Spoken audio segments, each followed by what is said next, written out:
నమస్తే ఓర్గలు 9 న్యూస్ కి స్వాగతం.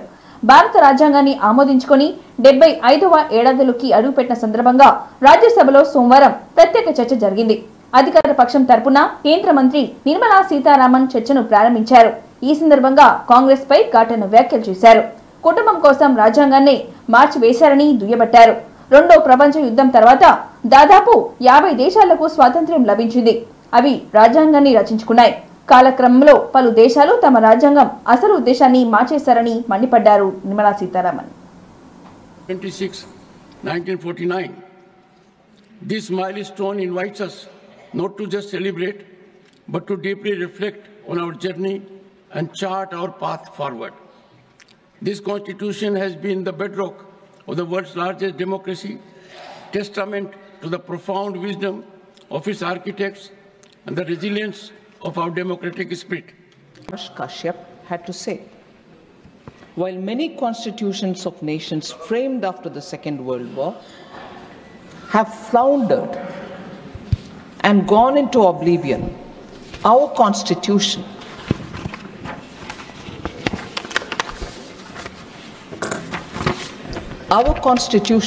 successfully faced many crises and survived. This itself is evidence of its resilience.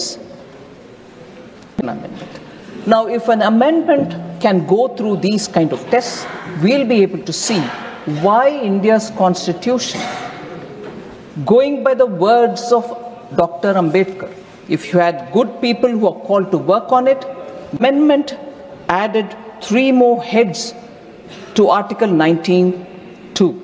You do it all yourself with the people who you choose to have and not with the approval of the parliament. To say, do they not show, I quote, do they not show utter disregard for that in 1975, which was directed by Amritlal Nahata? But here we go, the act declared invalid by a court becomes valid retrospectively. Our Sabha Speaker cannot be challenged in any court. The small benefit a widowed woman would have processes. First they intend their process. Sir, the eminent person who became speaker later on, Shri Mavlankarji, we have got our methods, our machinery. That the government will appoint chief justices based on the government's assessment of their philosophy and outlook, telling the parliament in 1973, I quote, certainly we as a government have a duty to Dr. Ambedkar. अरे नंबूत्री बात government को save नहीं कर पाया कांग्रेस से, आप क्या खड़े हो रहे हो? कम्युनिस्ट है, बैठ जाओ. Sir, 3 non-BJP rules During the course of the day, when I was from this compass, but that was the level even after the change of course. Fold. Ambedkar says, sir, 1 rupee will reach them. Shri Arun Jaitley supported passionately to pass that, and in Rajya Sabha పంచాయతీలకు pending బిల్లులు చెల్లించాలని కోరుతూ BRS ప్రవేశపెట్టిన వాయిదా తీర్మానంపై వాడి వేడిగా చర్చ జరిగింది. ఈ సందర్భంగా మాజీ ఆర్థిక మంత్రి హరీష్ రావు, పంచాయతీరాజ్ శాఖ మంత్రి సీతక్క మధ్యలో మాటల యుద్ధం కొనసాగింది. గత ప్రభుత్వం పంచాయతీలకు 690 కోట్లు పెండింగ్ లో పెట్టిందని, అప్పుడు ఆర్థిక మంత్రిగా ఉన్న హరీష్ రావు ఒక్క సంతకం చేసి ఉంటే ఆ బిల్లులన్నీ క్లియర్ అయ్యేవని చెప్పారు. అసలు బీఆర్ఎస్ అంటేనే బకాయిల రాష్ట్ర సమితి అని, ఎక్కడ పడితే అక్కడ బిల్లులు పెండింగ్ లో పెట్టిందని చెప్పారు. దీనిపై హరీష్ రావు మాట్లాడుతూ రాష్ట్రంలో బడా కాంట్రాక్టర్లకు బిల్లులు చెల్లిస్తున్నారని, కానీ సర్పంచ్లకు ఇవ్వడం లేదని ఆవేదన వ్యక్తం చేశారు. బిల్లులు రాకపోవడంతో సర్పంచ్లు గవర్నర్ను కలిస్తే మొరపెట్టుకున్నారు, మంత్రులను కలిసి మొరపెట్టుకున్నారు. వారు తమ బాధ చెప్పుకునేందుకు హైదరాబాద్కి వస్తే ఎక్కడ పడితే అక్కడ వారిని అరెస్ట్ చేశారని చెప్పారు హరీష్ రావు. స్పీకర్ సార్, 2 రోజులు మొన్ననే ట్రైనింగ్ ఇచ్చింది, ఇదేనా సార్ ట్రైనింగ్?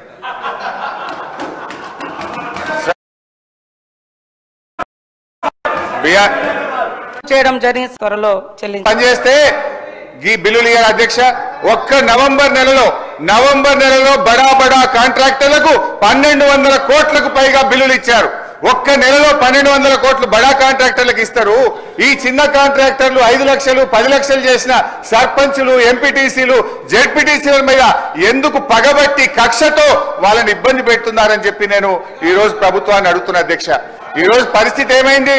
గ్రామ పంచాయతీలకు రెగ్యులర్ గా ఇవ్వాల్సిన నిధులు ఇవ్వకపోవడం వల్ల చివరికి ఏం దాకొచ్చిందంటే అమెరికా దేశం తెలంగాణకు పోతే చికెన్ గున్యా వ్యాధులు వస్తున్నాయి, జాగ్రత్త అని అమెరికా దేశం ఆ దేశ పౌరులను హెచ్చరించే పరిస్థితి ఏర్పడ్డదంటే పల్లెల్ని ఏ రకంగా మీరు నిర్లక్ష్యం చేశారో అర్థమవుతా ఉంది. ఇప్పటికైనా ఇది ఇప్పుడు అమెరికా తెలంగాణ పోతే చికెన్ గున్యా వస్తుందని ఆ దేశ పౌరులను హెచ్చరించిందంటే ఇది మన రాష్ట్రానికి అవమానం, ఈ దేశానికి కూడా అవమానం. మీ పాలన ఆ రకంగా ఉన్నది. సో దయచేసి మేము కోరేది ఒక్కటే అధ్యక్ష, వీళ్ళు బిల్లులే కాదు అధ్యక్ష, ఎంపీటీసీలు, సర్పంచులు, జెడ్పీటీసీలు దిగిపోయి 9 నెలలైంది, ఇంకా వాళ్ళ జీతాలు కూడా పెండింగ్లు ఉన్నాయి. 1వ తారీఖు జీతం ఇస్తామని చెప్తారు. జెడ్పీ చైర్మన్లకు, జెడ్పీటీసీలకు, ఎంపీటీసీలకు దిగిపోయి 9 నెలలైనా 3 నెలల జీతాలు పెండింగ్ ఉన్నాయి అధ్యక్ష. ఆ జీతాలు ఇయరైతే పనిచేసిన దానికి బిల్లులు ఇయరైతే వాళ్ళు మిత్తిలు కట్టలేక, అప్పులు కట్టలేక ఇవాళ చాలా బాధల్లో ఉన్నారు. నేను సూటిగా మంత్రి గారిని అడిగేది ఒక్కటే, దయచేసి త్వరలో ఇస్తాము, తొందరలో ఇస్తాం కాదు అధ్యక్ష, స్పష్టమైన డేట్ చెప్పి గ్రామ పంచాయతీ ఎన్నికలు మీరు పెట్టబోతున్నారు, ఆ లోపు వాళ్ళ బిల్లులన్నీ కూడా క్లియర్ చేయాలని చెప్తా ఉన్నాం. మీ దాంట్లో ఏం చెప్పింది అధ్యక్ష? ఈరోజు ఇది మీ మేనిఫెస్టో, కాంగ్రెస్ పార్టీ మేనిఫెస్టోలో ఏం చెప్పింది అధ్యక్ష? రాజీవ్ గాంధీ గారు తెచ్చిన 73, 74 రాజ్యాంగ సవరణ ప్రకారంగా మీరు గ్రామ పంచాయతీలను బలోపేతం చేస్తామన్నారు, నిధులు విడుదల చేస్తామన్నారు. కానీ మీరు అది ఏది కూడా చేయకుండా ఇవాళ మోసం చేస్తున్నారు. మాజీ సర్పంచ్లకు, మాజీ ఎంపీటీసీలకు పింఛన్లు ఇస్తామన్నారు. పింఛన్ మాట దేవుడు కానీ వచ్చే జీతం కూడా ఇస్తలేదు అధ్యక్ష. గా పింఛన్ కూడా ఎప్పటి నుంచి ఇస్తారో, జీతాలు ఎప్పటిలో క్లియర్ చేస్తారో, బిల్లులు ఎప్పటి. ఫస్ట్ క్వశ్చన్ లో నేను కక్షరంలో కార్యాచరణ తీసుకుంటాం. స్పీకర్ గారు గ్రామ పంచాయతీలకు చేశారు మరి డబుల్ రోడ్ పెట్టడం రూపాయి కూడా అండలు మామూలుగా అటవీ ప్రాంతాల పరిస్థితి మాకు తెలుసు. ములుగు కానీ, నేను ఇన్ఛార్జిగా ఉన్నటువంటి ఆదిలాబాద్ కానీ, నేను నిరంతరం పర్యటన చేస్తున్నటువంటి అచ్చంపేట కానీ, కాబట్టి అలాంటి గ్రామాలకు ఖచ్చితంగా రోడ్లు వేయాలన్నటువంటి లక్ష్యంతో ఈరోజు సీఎం రేవంత్ రెడ్డి గారు మరి ఒక ప్రత్యేకమైనటువంటి నిర్ణయం తీసుకొని రాబోయేటువంటి 4 సంవత్సరాలలో 12,000 కోట్లతోటి 17,000 కిలోమీటర్ల వరకు రోడ్లు నిర్మించాలని కూడా నిర్ణయించుకోవడం జరిగింది సార్. ఇప్పటికీ ఈ ఏడాది సిఆర్ఆర్ కింద 2,311 కోట్ల రూపాయలను మంజూరు చేసి 2,400 కిలోమీటర్ల నిర్మాణం కోసం టెండర్లు వేసే ప్రాసెస్లో ఉన్నాయి సార్. కొన్ని టెండర్లు కూడా అయినాయి, కొన్ని వర్క్స్ కూడా చేపట్టడం జరిగింది. ఎవరైతే సిగ్నేచరీ చేసి ఉంటుందో వాళ్ళకు మాత్రమే అవకాశం ఇవ్వబడుతుంది. మీకు తెలుసు సార్, నేను మాట్లాడినాక మళ్ళీ వాళ్ళని మాట్లాడండి మేడం. సార్, ఇందాక వంశీకృష్ణ గారు లేవనెత్తినటువంటి ఇళ్లలు తంచుకోవడం జరిగింది సార్. ఇళ్లలో ఇందాక రూపాయలను నిర్మాణం చేపడతాం ఉండడం తోటి ఇటు మా ఏటు నాగారం ఏరియా కావచ్చు, అటు కవ్వాల్ ప్రాంతం కావచ్చు, ఇటు మరి అచ్చంపేట టైగర్ జోన్లో కావచ్చు, ఇవన్నీ కూడా అక్కడ ఉండేటువంటి 100 సంవత్సరాలుగా నివసిస్తున్నటువంటి ఆదివాసీ గూడాలకు రోడ్డు రవాణా. లగజిల్లలో భూములు ఇవ్వకపోతే రైతులను జైల్లో పెడతారా అని మంత్రి కేటీఆర్ ప్రశ్నించారు. ఈ ఘటనపై అసెంబ్లీలో చర్చ పెట్టకుండా రేవంత్ రెడ్డి పారిపోయారని ఫైర్ అయ్యారు. అప్పులపై రాష్ట్ర ప్రభుత్వం సభను, ప్రజలను తప్పుదోవ పట్టిస్తుందని ఆరోపించారు. అసెంబ్లీలో మీడియా పాయింట్ వద్ద కేటీఆర్ మాట్లాడుతూ, మా భూములు మేము ఇవ్వమని పాపానికి లగజిల్ల రైతులను జైల్లో పెట్టారు. జైల్లో రైతులపై 3rd డిగ్రీ ఉపయోగించారు. రైతుల బాధల సమస్యలు కావా? అక్కడి రైతులు ఇబ్బంది పడుతుంటే టూరిజంపై చర్చ అవసరమని ప్రశ్నించారు. సీఎం రేవంత్ రెడ్డి పర్యటనకు వెళ్తున్నారని ఒక్క పైసా తేలేదు. ఎమ్మెల్యే ప్రోటోకాల్ ఉల్లంఘనపై స్పీకర్కు ఫిర్యాదు చేశామని కేటీఆర్ చెప్పారు. 40 రోజులుగా చేయని తప్పుకు, ఏ తప్పు చేయకపోయినా కేవలం తమ భూమి తమకే ఉండాలని కోరుకున్నందుకు తమ భూమిని ప్రభుత్వం గుంజుకుంటుంటే ప్రతిఘటించినందుకు మా భూమి మేము ఇయ్యం అని చెప్పిన పాపానికి ఇవాళ కొడంగల్ నియోజకవర్గంలోని సంబంధించిన గిరిజన రైతులు, దళిత రైతులు అంటే చూసి ఆనందించేలాగా అంశం కాదట. నిన్ను ఓటేసి గెలిపించిన ప్రజలు, నిన్ను ఓటేసి ముఖ్యమంత్రిని చేసిన ప్రజలు జైళ్లలో ఉంటే సిగ్గు లేకుండా పర్యాటక శాఖకు సంబంధించి నేనేదో చేస్తాను, పాలసీ పెడతానంటూ ముందుకొస్తున్నావే, సిగ్గుందా అని అడుగుతా ఉన్నా. అయినా 100 సార్లు పోయినా 100 పైసలు కూడా తెలంగాణకు తేలిక. రెండో పర్యాటకం బాగా ఉంది, అభివృద్ధి చెందుతున్నది అంటే జైళ్ల పర్యాటకం. సోషల్ మీడియాలో ఎవరైనా పోస్ట్ పెడితే జైలు. ఆఖరికి ఎల్ఎన్టీ లాంటి ప్రముఖ సంస్థ, అంతర్జాతీయ సంస్థ, దాని CFO ఒక్క మాట అంటే మీ ఫ్రీ బస్ వల్ల మా రైడర్షిప్ తగ్గింది అంటే నిన్ను కూడా జైలుకు పంపుతాననే ఒక నియంతృత్వ పోకైతే ముఖ్యమంత్రి రేవంత్ రెడ్డి పోతా. చెర్లపల్లి జైల్లో ఉన్న మా నాయకుడు పట్నం నరేందర్ రెడ్డి, మాకు న్యాయ వ్యవస్థ మీద నమ్మకం ఉంది, న్యాయం లభిస్తుంది. నువ్వు నియంతవా, రారాజువా, చక్రవర్తివా, ఏమనుకుంటున్నావు? నీకు నువ్వు ప్రజాస్వామ్యంలో అత్యున్నత వేదిక శాసనసభ. ఆ శాసనసభలో చర్చ పెట్టమంటే దమ్ము లేక పారిపోయిన దద్దమ్మ రేవంత్ రెడ్డి. అందుకే నేను అంటా ఉన్నా, నువ్వు ఏ ప్రయత్నాలు చేసినా, ఎన్ని కుయుక్తులు పన్నినా ఆ రైతుల తరపున కొట్లాడుతూనే ఉంటాం. ఈరోజు ఒక రూపంలో వచ్చినాం, రేపు ఇంకో రూపంలో వస్తాం. తప్పకుండా నేను ఎంటగడతాం. నేను చేసి భయపెట్టే ప్రయత్నం చేస్తున్నావు కూడా రాష్ట్ర ప్రజానికానికి, ముఖ్యంగా కొడంగల్ ప్రజలకి మేము ఒకటే చెప్పదలుచుకున్నాం, మీ తరపున మేమున్నాం. భూములు గుంజుకునే ప్రయత్నం చేస్తాం, కుటుంబ సభ్యులను బెదిరిస్తా ఉన్నారు, పనిచేస్తున్నారు. ఒక రాజ్యాంగేతర శక్తిగా రేవంత్ రెడ్డి అన్న అనుముల తిరుపతి రెడ్డి అక్కడ ఎట్లా ఊరేగుతున్నాడు 200 మంది పోలీసులను పెట్టుకునే విషయాన్ని రాష్ట్ర ప్రజల దృష్టికి తప్పకుండా తీసుకొస్తాం. కొడంగల్ రైతన్నలకు, కొడంగల్ ఒకటే కాదు, ఆనాడు కందుకూరులో, యాచారంలో తిరిగి చెప్పింది మీరు. ఇవాళ ఇటు పోరాడుతూనే ఉంటుంది. ఈ అంశం మీద రాష్ట్ర ప్రభుత్వాన్ని ఒత్తిడి తెచ్చైనా సరే తప్పకుండా సమాధానం రాబెడతాం. ఇవాళ పారిపోవచ్చు ఒక్కరోజు, రేపటి నుంచి ఎక్కడ పోతారో కూడా చూస్తాం. ఇవాళ మీరు నిజంగా ఒక మాట ఆలోచించండి. ఇంత ముఖ్యమైన సమస్య 40 రోజులుగా రైతులు వారు జైళ్లలో ఉంటే అందులో ఉన్న 3కి ఆరోగ్య సమస్య వచ్చి, హీరియానాయక్ అనే రైతు గుండెపోటు వచ్చి కంప్లైంట్ చేస్తే ఆయనను హాస్పిటల్కు పోలీస్ బండ్లు తీసుకురావడమే కాకుండా ఎంత అమానవీయంగా, ఎంత క్రూరంగా, ఎంత దుర్మార్గంగా ఈరోజు బేడీలు వేసి ట్రీట్మెంట్ చేస్తున్నారో ఇక్కడ చూడవచ్చని చెప్పి కూడా నేను విజ్ఞప్తి చేస్తా ఉన్నా. ఇంతకంటే అరాచకం, ఇంతకంటే దుర్మార్గం, ఇంతకంటే చిల్లర ప్రభుత్వం ఈ భారతదేశంలో ఎన్నడన్నా చూసినామా? దయచేసి ఆలోచన చేయండి. గుండె నొప్పి వచ్చింది, ఛాతీ నొప్పి వచ్చింది అనే రైతుకి బేడీలేసి ట్రీట్మెంట్ చేసే ఒక దిక్కుమాలిన నికృష్టపు ప్రభుత్వాన్ని తప్పకుండా ఎండగడతాం. శాసనసభలోనే వారిని తప్పకుండా నిలదీస్తామనే మాట మళ్ళొక్కసారి మీ అందరి ద్వారా తెలియజేస్తూ, ఆ రైతులకు న్యాయం జరిగేదాకా వదిలిపెట్టాం, ఈ ప్రభుత్వాన్ని నిలదీస్తూనే ఉంటాం.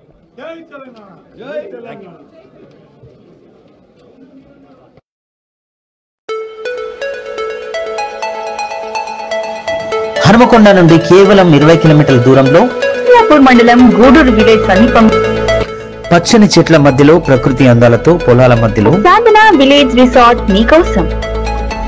సాధన village resorts, games room, play ground, swimming pool, sound system, food supply, మీకు కావలసిన వస్తువులు, 4 AC కాటేజ్లతో ఆహ్లాదకరమైన ప్రదేశంలో తీర్చిదిద్దాం. Sadhana lodge, AC, non AC room, Alankar centre, Hanumakonda సౌకర్యం కలదు. అతి తక్కువ ధరలతో మీ సాధన విలేజ్ రిసార్ట్స్ మీకు అందుబాటులో. వెంటనే బుక్ చేసుకొని 9949122072 949485960915412612 వాట్సాప్ ద్వారా అతి తక్కువ ధరలతో మీ సాధన విలేజ్ రిసార్ట్స్ మీకు అందుబాటులో. పోలవరం ప్రాజెక్టును 2026 అక్టోబర్ నాటికి పూర్తి చేయాలని లక్ష్యంగా పెట్టుకున్నట్లుగా ఏపీ సీఎం చంద్రబాబు నాయుడు తెలిపారు. 2025 డిసెంబర్ నాటికి డయాఫ్రమ్ వాల్ పూర్తి కావాలని అధికారులకు చెప్పారు.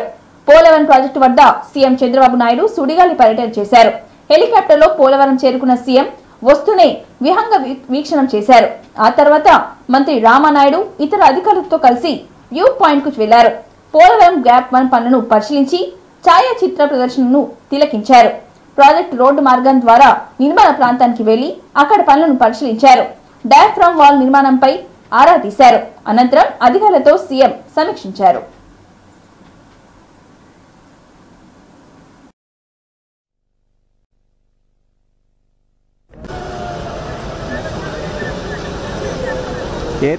మేము అందరం ఇక్కడే ఉన్నాం, కెమెరామెన్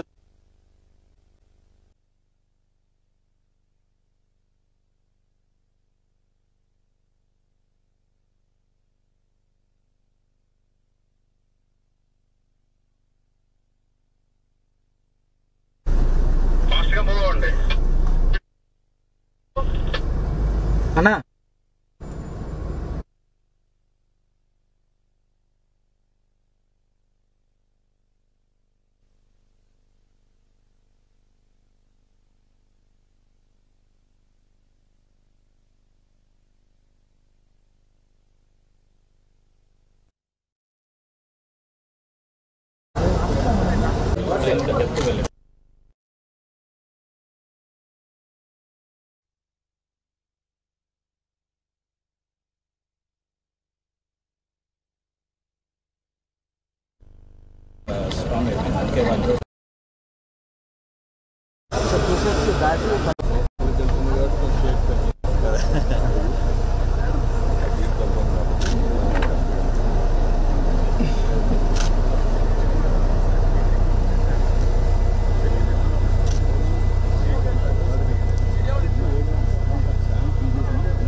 LA and R&R ఇది 2027 ఫిబ్రవరికి పూర్తి చేస్తూ ఉంటుంది. మొత్తం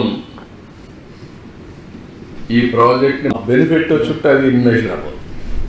ఈ నీళ్లు తీసేపోయి పంటలు పండుంటే పంటల్లో వచ్చే ఆదాయం అదనం.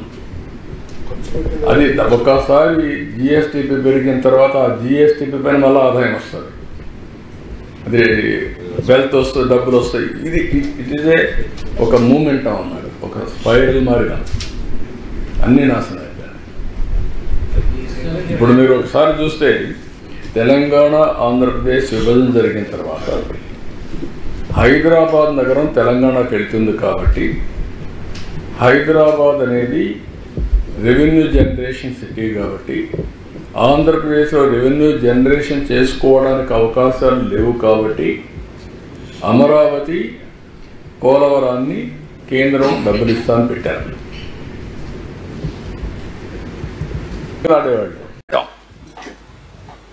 అదే మా సివిల్ వర్క్స్ అన్ని 71.793 ఆ రోజు మేము చేశాం. 3.84% మాత్రం వాళ్ళు చేశారు. ఇప్పుడు వచ్చిన తర్వాత మళ్ళీ అన్ని ఘాట్లో పెడుతూ 1.02 చేశాం. 76.79% అయింది. అదే మరి Polavaram right main canal, left main canal, ఇంకొక పక్క LA అండ్ R&R ఇవన్నీ కూడా చేయాల్సిన అవసరం ఉంది. వీటికన్నిటికీ మీరు ఒకసారి చూస్తే మొన్న ఎన్నికలు అవుతాను ఒకసారి వచ్చి చూసాం. అప్పటికి ఇంటర్నేషనల్ ఎక్స్పర్ట్స్ని వేశారు. వాళ్ళు పూర్తిగా అప్పటికి కంప్లీట్ చేసే పరిస్థితులు లేరు. ఆ తర్వాత రిపోర్ట్ ఇచ్చారు. ఆ రిపోర్ట్ వచ్చిన తర్వాత నేను కేంద్ర మంత్రి దగ్గరికి వెళ్ళాం, ప్రధానమంత్రి గారికి చెప్పాం, ఇంకొక పక్క ఫైనాన్స్ మినిస్టర్ రిక్వెస్ట్ చేశాం. 12,157 కోట్లు ఏదే వేరే రాష్ట్రాలతో ఉండే డిస్ప్యూట్స్ కూడా ఉన్నాయి.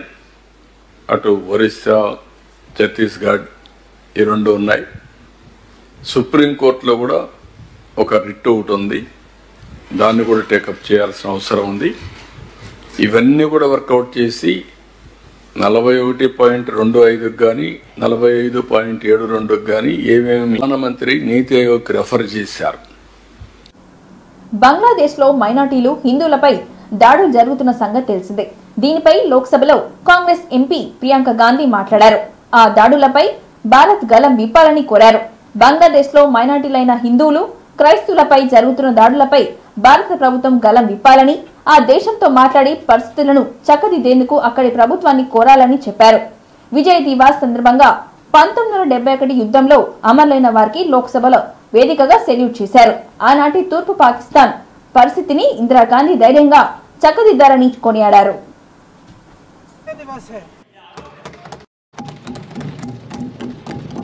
आज विजय दिवस है। 1971 के युद्ध में जिन शहीदों ने, जिन सेनाओं ने हमारे लिए लड़ाई लड़ी, जिन जानबाजों ने ये लड़ाई लड़ी, सैन्य अधिकारों को, सैनिकों को, शहीदों को, सबको सबसे पहले मैं नमन करना चाहती हूँ। मैं देश की जनता को नमन करना चाहती हूँ। बल्कि मानवर पीठ पे लादते हैं और जीडीए पॉलिसी को इसकी जर नॉलेज में होगा हम उनको आगे बढ़े। जय हिंद, भारत माता की। बांग्लादेश की जनता, हमारे बंगाली भाई बहनों की आवाज कोई नहीं सुन रहा था। उस समय भारत की जनता एक होकर अपनी सेना के साथ खड़ी हुई, अपने नेतृत्व के साथ खड़ी हुई, अपने असूलों के साथ खड़ी हुई। इंदिरा गांधी जी उस समय प्रधानमंत्री थी। मैं उनको नमन करना चाहती हूँ। इस देश की महान शहीद हैं जिन्होंने कठिन से कठिन परिस्थितियों में साहस दिखाया और एक ऐसा नेतृत्व दिखाया जिससे ये देश विजय हुआ। आज इस संदर्भ में मैं 2 मुद्दे उठाना चाहती हूँ। वो जो लड़ाई थी, असूलों की लड़ाई थी, लोकतंत्र का असूल। माननीय सदस्य श्री विरितो प्रांत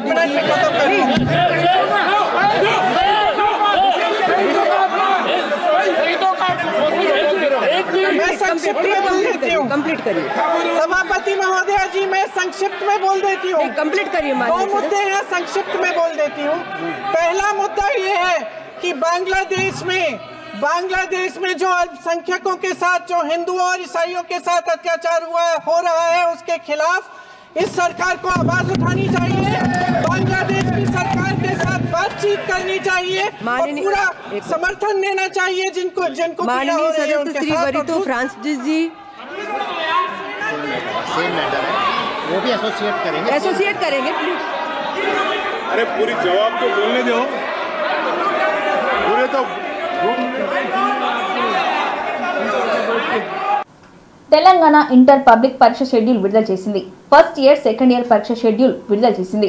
ప్రాక్టికల్స్ ఫిబ్రవరి 3 నుంచి 22 వరకు జరగనున్నాయి. అదేవిధంగా పబ్లిక్ ఎగ్జామ్స్ మార్చి 5 నుంచి 25 వరకు జరగనున్నాయి. అయితే ఈ షెడ్యూల్ వొకేషనల్ కోర్స్ విద్యార్థులకు కూడా వర్తిస్తుందని ప్రత్యేకంగా విడుదల చేసినట్లుగా బోర్డు ప్రకటించింది.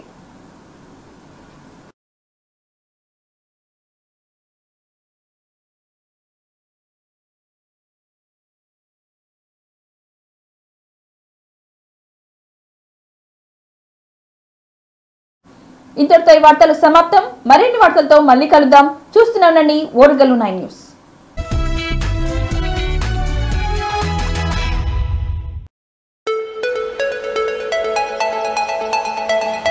హనుమకొండ నుండి కేవలం 20 కిలోమీటర్ల దూరంలో మండలం గూడూరు విలేజ్ సమీపం పచ్చని చెట్ల మధ్యలో ప్రకృతి అందాలతో పొలాల మధ్యలో సాధన విలేజ్ రిసార్ట్ మీకోసం. Sadhana village resorts, games room, play ground, swimming pool, sound system, food supply, మీకు కావలసిన వస్తువులు, 4 ఏసీ కాటేజ్లతో ఆహ్లాదకరమైన ప్రదేశంలో తీర్చిదిద్దాం.